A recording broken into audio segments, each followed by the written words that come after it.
I've been following this Carmelo Anthony case, and it's always astounding to me how white America, MAGA especially, have the audacity, they have the nerve to say, oh, stop making it about race. Why does it have to always be about race?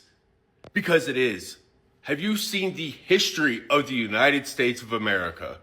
Have you seen how we treat Black Americans, especially young Black males? Better yet, do you understand the good old boy system? Do you understand the good old boy system of Texas? Think about this. If Carmelo Anthony was a 135-pound white boy who went under a tent at a high school to get out of the rain, and then two 200-pound, 6-foot Black boys who were on the football team, looking like linebackers, came up to him and said, I need you to leave this tent. And if the white boy was scared and he didn't want to go out in the rain, and he says, no, I'm not leaving. And then the Black boys were to push that white boy, to lunge at him and start a fight with him.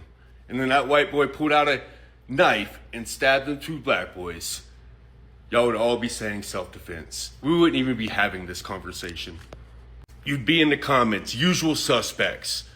Them boys were chimping out to attack him like that. Let's be real. You'd be saying, oh, those were 2 silverback gorillas coming at that little poor white boy. And he was just trying to defend himself. 2 major elements, concepts of self-defense is imminent threat and use of force. Was there an imminent threat? Obviously. There were 2 200-pound football players to circle a 135-pound Black boy while he was sitting down. And not only did they threaten to beat his ass, but they started to try to beat his ass.